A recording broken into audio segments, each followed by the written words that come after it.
For years, she was considered just another victim of Alaska's wild nature. Then the Susitna River revealed what it had been hiding at the bottom. Her remains were found after a mighty spring flood plowed through the riverbed, lifting what had been buried under a layer of silt and gravel. Heavy stones were tied tightly to the skeleton's feet. This was no accident. It was a story that began with a routine tourist trip and ended as cold, silent evidence of a murder that remained unsolved for nearly a decade. It all began in July 2016. Jessie Larson was 27 years old.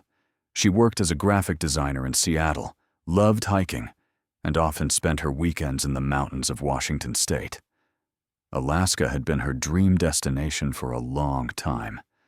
She spent several months carefully preparing for the trip, studying maps of Denali National Park, buying equipment, and reading reports from other travelers.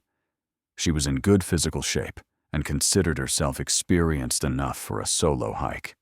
Her plan was simple: drive to the town of Talsetna, leave her car, and set out on a multi-day hike along the Susitna River. She told her friends and parents about her plans and promised to check in after 5 days. This was standard safety protocol for anyone venturing into the wilderness alone. Jessie was last seen alive and unharmed at a gas station on the outskirts of Talkeitna. This was the last place to stock up on fuel and essentials before civilization disappeared into the rearview mirror. A surveillance camera captured her blue SUV pulling up to the pump. She got out, filled up the car, and bought a bottle of water and an energy bar at the store. The recording shows a man approaching her. He got out of an old black pickup truck parked nearby. The man was tall, dressed in a simple flannel shirt and jeans. They talked for only a couple of minutes. Later, the cashier would recall that their conversation did not appear to be an argument or a conflict. It was more like a conversation between two strangers. The man pointed somewhere toward the road, perhaps giving directions, or simply commenting on the weather. Jessie nodded, looking calm. Then she got into her car and drove off toward the national park. The man stood by his pickup truck for a few more minutes, then drove away as well. No one thought anything of it. Talsetna is a staging point for hundreds of tourists, and such brief conversations are commonplace. 2 days after that conversation, Denali Park rangers on a routine patrol came across her tent. It stood about 400 yards from the Susitna River in a small wooded area sheltered from the wind. The campsite had been well chosen, but the tent itself was empty. The rangers looked inside. Everything was in its place. The sleeping bag was neatly spread out. Next to it lay a backpack containing her documents, wallet, and satellite phone, which was turned off. The food supplies for several days of hiking were untouched. Her hiking boots stood on a small mat at the entrance, dry and clean. Everything looked as if she had stepped out for a moment, perhaps to walk to the river or take a stroll around the neighborhood, and was about to return. But she did not return. At first, there was no panic. The rangers left a note asking Jessie to contact them when she returned. They assumed she might have gone on a day trip, taking only the bare essentials with her. But a day passed, and the note remained untouched. That's when a full-scale search operation was launched. Jessie's family in Seattle hadn't heard from her in several days and was sounding the alarm. The time she had promised to get in touch had passed. The search began immediately. Dozens of people were involved: park rangers, Alaska State Police, and volunteers from Talkeitna. Helicopters were sent up to circle over the dense forest and along the winding Susitna River. Dog handlers with dogs combed the area around her camp. The dogs picked up a trail that led straight from the tent to the riverbank. But at the water's edge on the rocky beach, the trail ended. It could have meant anything. She could have gone to the water to fill her canteen. She could have slipped on the wet rocks and fallen into the fast current. Or something else had happened here. Investigators began working through all possible scenarios. The first and most obvious was an accident. The Susitna River is mighty and unpredictable. The icy water flows so fast that it can knock a grown man off his feet in seconds. If she fell into the river, her body could have been carried miles downstream, caught on a snag, or sunk to the bottom. The second theory was that a wild animal had attacked her. There were many grizzly bears in the area, but there were no signs of a struggle around the tent, no signs of a large predator. The food was untouched, which is entirely uncharacteristic of a bear. This version quickly faded into the background. And the third version, the most disturbing, is criminal. Perhaps her disappearance is connected to someone she met. The investigators returned to Taletna and began questioning everyone who might have seen Jessie. That's how they found the gas station attendant and obtained the surveillance camera footage. The face of the man who spoke to her was blurry. He was standing sideways to the camera and wearing a baseball cap. But his pickup truck, black, an older model with minor dents on the back, was visible. Unfortunately, the license plate was dirty and unreadable. The police sent out a description of the pickup truck throughout the state, but it was like looking for a needle in a haystack. There are thousands of such vehicles in Alaska. Days turned into weeks. The search operation was gradually wound down. The helicopters stopped flying, and the volunteers returned to their daily lives. Only a small group of investigators remained active. They combed the shore repeatedly, interviewing hunters and fishermen who had been in the area. But it was all in vain. There were no traces, not a scrap of clothing, not a single item dropped. Jessie Larson had vanished. Over time, the case was classified as cold. The official version, which was accepted for reporting purposes, stated, "Missing, presumed dead, presumed drowning." For her family, it was the worst possible outcome. No answers, endless waiting, and hope that faded with each passing year. They were left alone with their grief and complete uncertainty. For 7 years, Jessie Larson's case gathered dust in the archives. For 7 years, the Susitna River kept its secret. And then, in the spring of 2023, that secret began to surface. The winter was unusually snowy, and spring came abruptly and warmly. The snow melted rapidly in the mountains, and the water level in Susitna rose to record highs. When the ice broke up on the river, it was not just an ice drift. Massive multi-ton ice flows like bulldozers plowed through the riverbed with a roar, shifting boulders that had lain there for decades and lifting tons of silt, sand, and gravel from the bottom. The river changed its course right before our eyes. One day in late April, when most of the ice had already passed and the water began to recede little by little, 2 residents from Taletna went fishing. They were boating along the shore, looking for new promising spots that the recent flood might have created. In one such place, where the powerful current had eroded the old bank and exposed a section of the riverbed that was usually underwater, they noticed something strange. Something that looked like a bone was sticking out of the wet sand and small stones. At first, they didn't think much of it. Bones from moose, deer, or bears are found all the time in these parts. But something about its shape made them take a closer look. One of the men poked at the object with the end of his oar, and then, from under a layer of silt, something appeared that made both men's blood run cold. It was the remains of a sturdy hiking boot, still firmly attached to a shin bone. These were human remains. The fishermen immediately contacted the state police. The site was cordoned off that same day. An investigative team and forensic experts arrived on the banks of the Susitna. The work was slow and painstaking. The remains had to be dug out of the dense riverbed. The experts worked with brushes and small shovels, like archaeologists at an excavation site. The more they cleared away, the more sinister the picture became. It was almost a complete human skeleton. It became clear that the current had not simply carried the body away. It had been lying in a natural depression at the bottom between several large underwater boulders. Over 7 years, it had been completely covered with silt, sand, and small pebbles. The river itself had created a grave for it. Only this year's extreme ice drift acted like an excavator, tearing away this protective layer and exposing the terrible find. When the skeleton was removed entirely from the riverbed, all doubts about the cause of death were dispelled. An old, faded climbing rope was firmly tied to the bones of both ankles, and at its ends hung two large, smooth river stones, each weighing at least 15 to 20 luboi. The knots were tied skillfully and very tightly. It was an evident and gruesome weight, added for one purpose only: to prevent the body from ever floating to the surface. The accident theory, which had been the official version for 7 years, crumbled to dust. Now it was a murder case.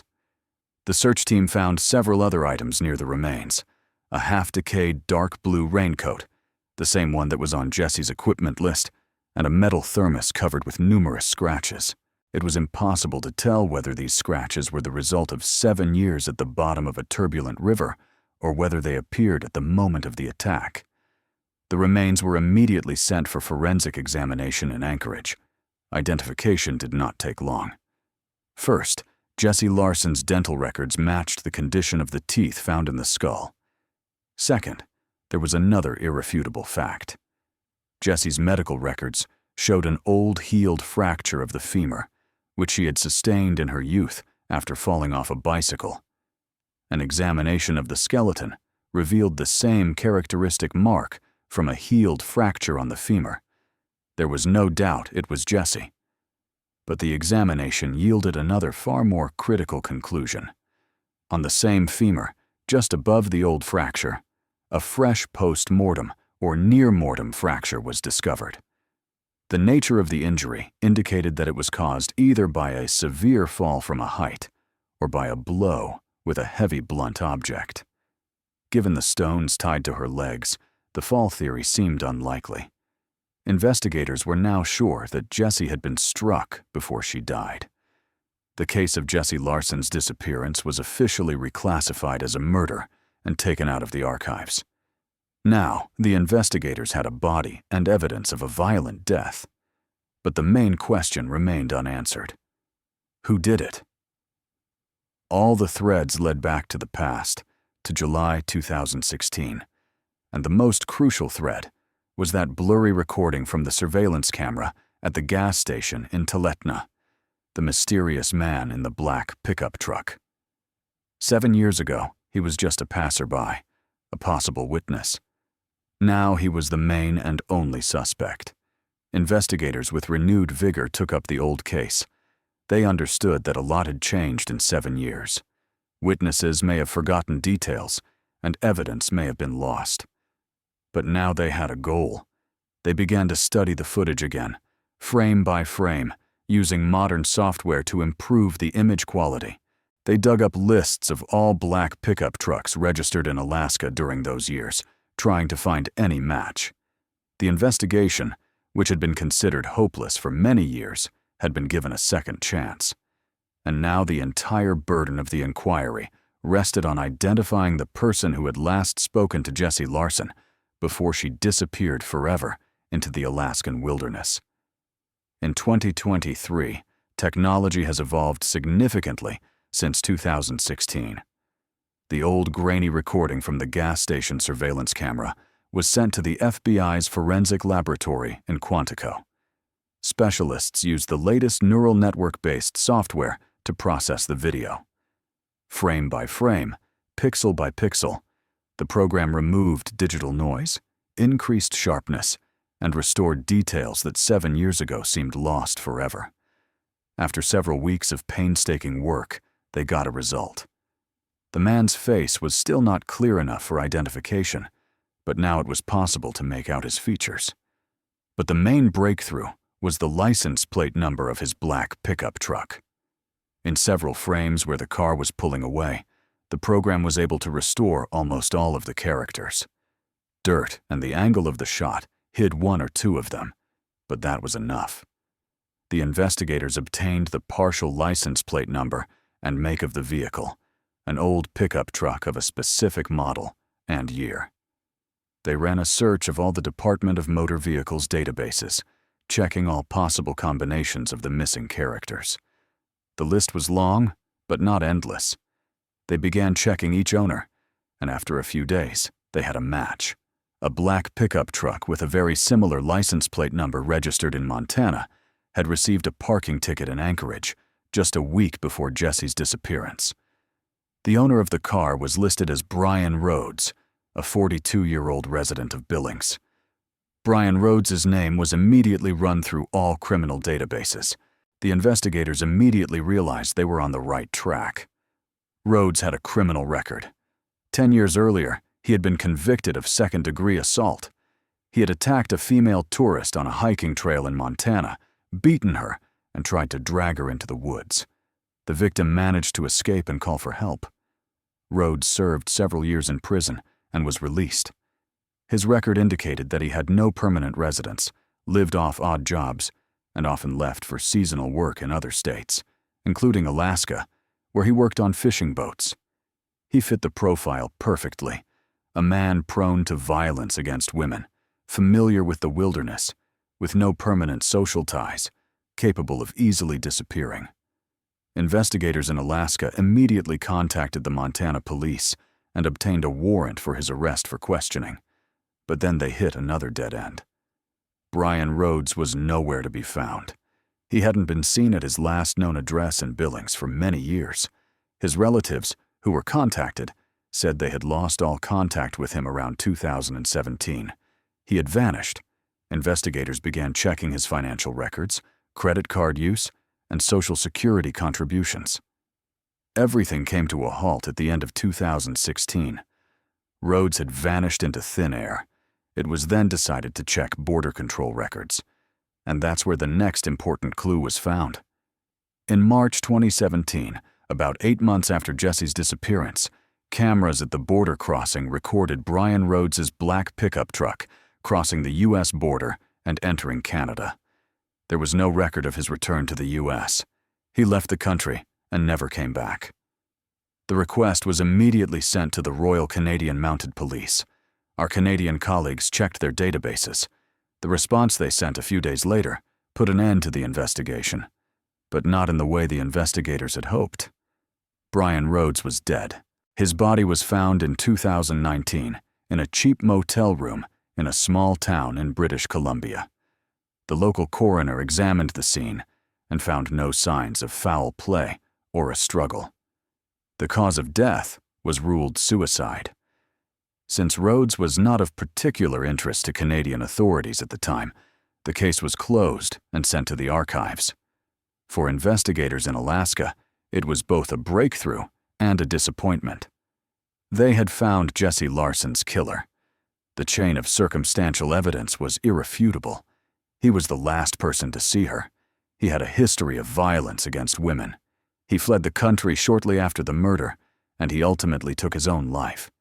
But it was now impossible to bring him to justice. There was no chance of questioning him or obtaining a confession. What's more, after 7 years in the river, no traces of DNA remained on Jesse's rope or clothing that could be matched to Rhodes's samples if they had been available. There was no direct, irrefutable evidence that could be presented in court. The Jesse Larson case was officially closed. The investigators' final report stated that the prime suspect, Brian Rhodes, had died before his guilt could be established in a court of law. The cause of the tourist's death was finally changed from accidental to homicide. 7 years of uncertainty for the Larson family came to an end. They got an answer to the question, what happened, but never got an answer to the question, why? Justice in this story has never been served. The killer took the motives for his crime to his grave, leaving behind only a cold skeleton at the bottom of an Alaskan river and a case closed due to the death of the suspect.